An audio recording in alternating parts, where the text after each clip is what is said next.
welcome to Brand X Reviews. Today is the 15th of December 2014. Now today a pretty good article has come out on badassdigest.com that I just want to talk about, and it's got a few spoilers and stuff in it, and a lot of it may even be a lot of crap, but as in not true, but I'm going to talk about it a little bit and just kind of also recap where we are with the film, because it feels like this film is a lot closer than it actually is. I mean, March 2016, that's about 15 months away yet. So, you know, I think really spoilers to a certain extent at this early stage are really you've got to be really questioning these things.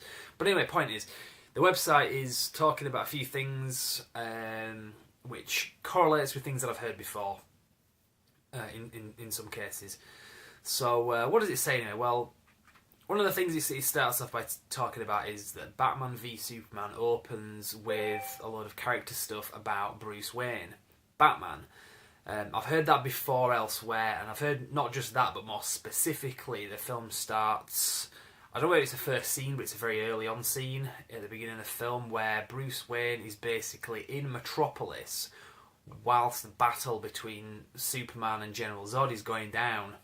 And Bruce Wayne is basically trying to get through Metropolis to Wayne Enterprises, a building that's owned by Wayne Enterprises, which makes sense because if you were Bruce Wayne, presumably you would have Batman equipment in Metropolis there in case you need it, because Metropolis is a very big city, and if buildings are collapsing left, right and centre, there's a great risk that your building's going to get hit as well, and in amongst your building there's going to be a lot of Batman gear as well, and people are going to find it and they're going to know, and jigs up basically. So that does make sense as to why they would do that, and like I said, I've heard this elsewhere. So this article has said that, whether they've picked up on a rumour from elsewhere and is kind of forwarding that, or whether they know from having seen the script, I don't know, but I'm going with that as being true. Now it does say in this article that it opens with Batman's origin and fast forwards to Bruce Wayne being in Metropolis, and the bit I've just spoke about.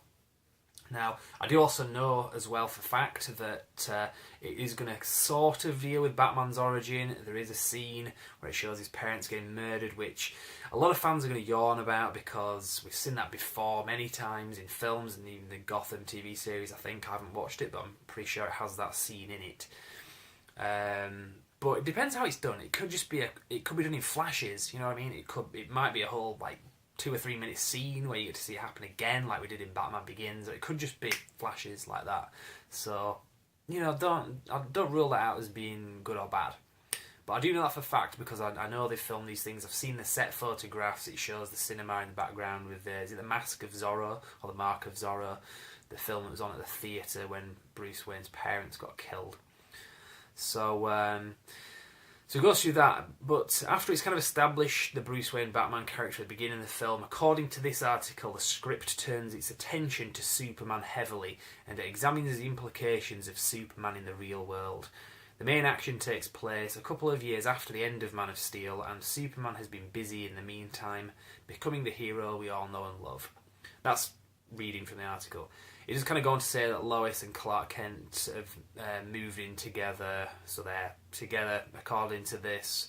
We're not so sure that Clark Kent, Superman, is happy with working at the Daily Planet, and he's been tasked to cover a football match between Metropolis and Gotham. So he's had to go to Gotham City, I think,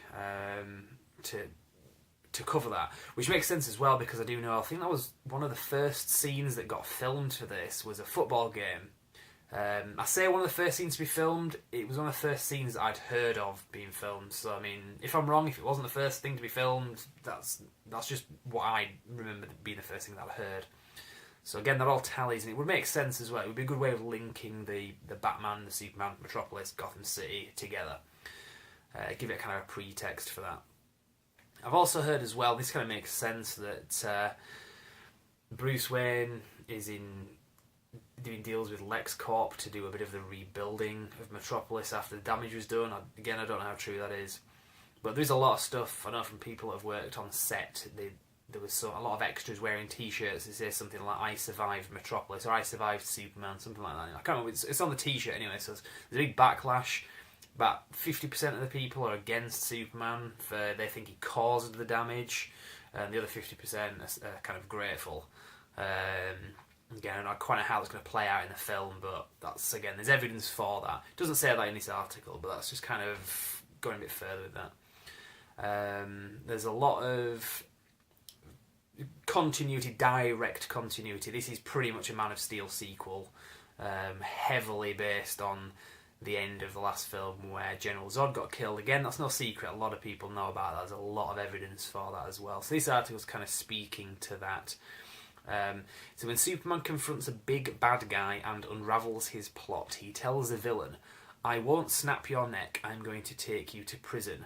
An on-the-nose response to criticisms of the first movie. So that's what it's kind of talking about there. Again, that tallies with what I've heard about the script. Now, there's a few other bits as well. This is where this article gets kind of, not controversial, but quite interesting.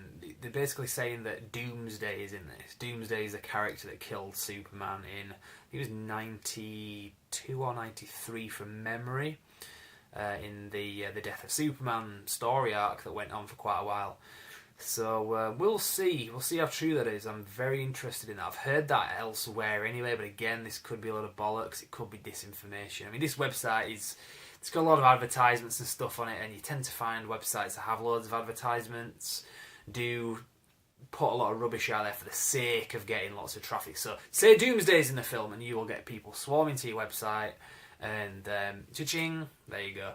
But having said that, this website is got some credible stuff on there and they do a lot of good work. So I'm going to give them the benefit of the doubt, but I'm saying take the Doomsday thing with a pinch of salt. What else? The guy just says, well, to be fair as well, again, on this, a caveat on this about Doomsday and my previous Batman reporting, this information comes from a script that was handed in a month before principal photography began, so it's quite an early thing. While the broad strokes surely will make it into the film, small details like dialogue and character moments could be cut from the script or in the editing room before the movie reaches theatres. So again, to be fair on the guy that wrote this, he's saying that a lot of this might not actually come true. But some quite interesting stuff. He did mention in the article as well that there is kind of an international issue with this film, that there's a bit where Lois Lane goes to the Middle East, and Superman goes over there as well, and that causes a bit of an international incident because Superman is seen as an American tool, a tool of the United States, it says in this. And China, for instance, doesn't want Superman in their airspace, which would make sense. Because again, with this film, they're going for kind of the realistic kind of angle, not just a ridiculous superhero film. Similar to the first one, anyway. Some people criticised the first one for that. I was happy with it, but it seems like there's a lot more of the same in this one. So that's pretty much what's covered in this article. Again, I say, kind of, especially the Doomsday thing, take it with a pinch of salt. If anyone's watching this and they know that there's any kind of proof or even evidence for Doomsday, not just a guy's article on a website, feel free to leave comments because I would be very interested to see that and maybe discuss that in a future video. Now, a few other things that I wanted to talk about with this film, just to kind of recap where we are at the moment, what we know about it. It does seem very much like the premise of the film. I mean, we know it's loosely based, or scenes in the film are based on the graphic novel The Dark Knight Returns from, was it 1986? Again, going from memory. Just that it's Batman versus Superman. Not that that's what the film is about, but that's a big part of the film, and presumably they come together for the common good. But some of the stuff that I've been hearing about this, and it kind of goes with the title of the film as well. This isn't Batman versus Superman; it's Batman v Superman. And I tend to, the job that I do, I tend to see a lot of like legal cases and stuff, and you will usually have, if somebody's suing somebody or somebody's taking somebody to court, you will have the person that's taking them to court is the first named in the court case, then V, and then the defendant or whatever. So Batman v Superman. This is Batman going after Superman. So again, we know a lot of the story is kind of based on the aftermath of what happened, the battle with General Zod. A lot of people blaming Superman, so presumably Batman is blaming Superman for all the people that died in the first film, and he's out for justice, I guess, for what people blame him for.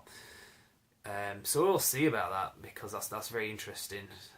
It's quite clever as well, if that is what they're doing with it. I mean, the title, like I said, just instantly, it's not versus, it's V, Batman v Superman. Dawn of Justice, Justice League, but also justice in the Batman v Superman going for justice kind of thing. So that's very interesting. That's old news really, but that's like, I'm just kind of recapping here. What else do we know about this? I know obviously it's got Michael Caine, that's the old trilogy, Jeremy Irons as Alfred in it.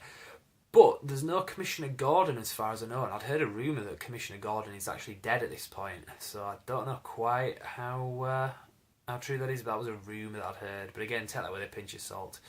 I don't think they've cast anyone as in that role. As for the trailer, the teaser trailer was leaked from Comic-Con in San Diego in July. I believe it was, I know it was taken down, it was yanked pretty much straight away, but I believe it's gone back up on YouTube and it's pretty much remained there, because I think so many people have now seen this. Taking it down at this point is ridiculous, because everybody's seen it anyway. There are ways of seeing these things, but last time I checked, it was on YouTube and it had been on there for quite a while. I do have a link on brandxreviews.com. I'm not quite sure if it's, in fact I'll test it while I'm on. But yeah, the teaser trailer was, I don't believe the footage that was in that was what was going to make it into the film. I think it was just for the sake of a teaser. Similar to the Terminator 2 teaser trailer that we saw in, I think it was 1990. Terminator 2 came out in 91. There was a teaser trailer with footage of Terminators being built in a factory. Of course, none of that was actually in the film. That was just something that they did to put an early teaser trailer out there to get the fans kind of stoked for it. So this Batman v Superman trailer, yeah, the one that I've got's blocked, sorry about that. There might be other ones on YouTube. But yeah, the Batman v Superman teaser trailer at Comic-Con was not footage that they're going to use in the film as far as I'm aware. But it's really rubbish that they haven't made it available online, like properly, like officially, because you know we've seen bits of it in bad quality, and that wasn't the way I wanted to see this trailer. I wanted to see it clearly. I mean, again, this is another case of, I'm not saying that either one's better, Marvel or DC, but the way Marvel deal with things and the way Marvel put things out is by far better than what DC have been doing. Marvel, for example, well, there's Marvel DC Revelations of when they were announcing their lineup of films that are coming out in their cinematic universes. DC did it one week, and they basically announced their lineup of films in a shareholders conference or something like that they put out. So it was all about the company's assets and all this stuff. And by the way, we're going to release all these films, and these are the dates, these are the titles of the films. Boring as hell. Marvel, I think it was the week after, did a massive event at the El Capitan Theatre. They had the stars of some of the films there, they had the producer there, they invited the fans, they invited the press, they had a big thing with a big screen behind them, and they just kind of, they really kind of sexed it up. And not that they even needed to. I mean, they could have done what DC did, and it probably would have been more at least equal. It would have equaled it.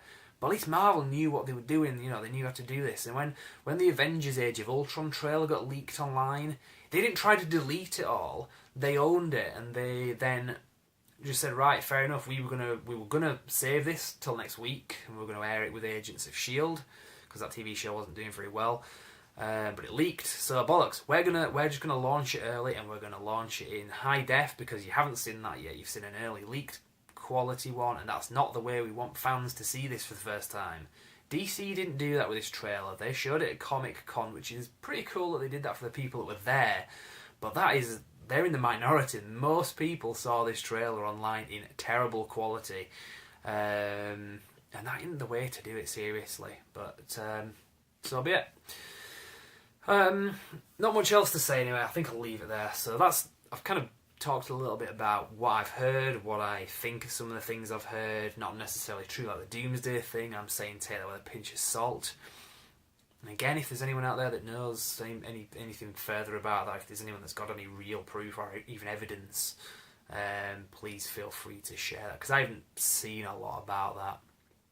I've heard it, don't get me wrong, I had heard about it, but I haven't seen anything that really kind of definitively proves that.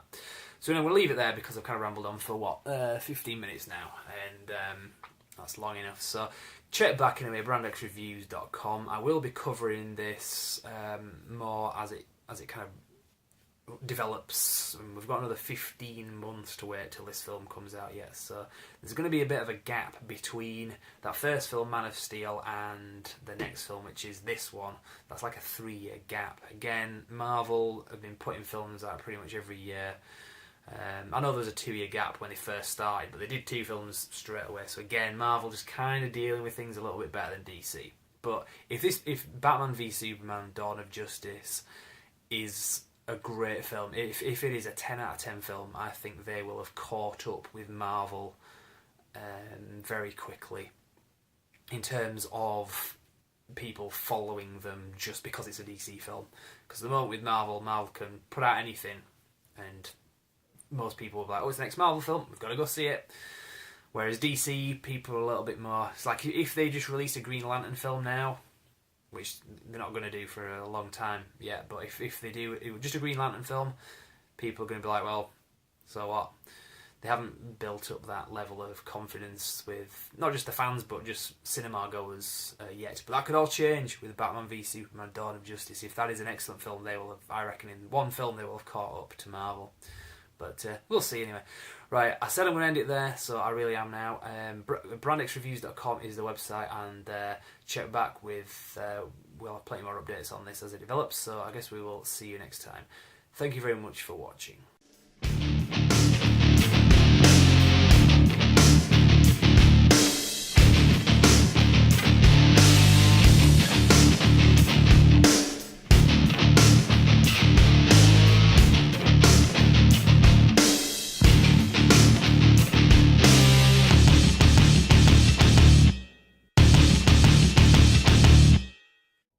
Okay, I'm just going to very quickly throw this out there to all of my fans. Okay, 2 of them, all 2 of my fans. I might have mentioned that there's going to be a Christmas special this year at Rondex Reviews. I'm doing a Christmas review of a classic Christmas film. It's not Die Hard, unfortunately, but I'm not going to say any more than that because it's going to be a surprise. I'm thinking maybe launching it on the 21st of December, but you'll be the first to see at Brandex Reviews. Like I say, my 2 fans are already aware of this. There's Josh Harris and also Paul Cage. Maybe we could say Lucy Precious as well, a 3rd fan of mine, and that's pretty much pushing it. So, but to you guys anyway, there is going to be a Christmas special out there, so like I say, check back, probably the 21st, but I'll keep you posted, guys. For now anyway, Merry Christmas.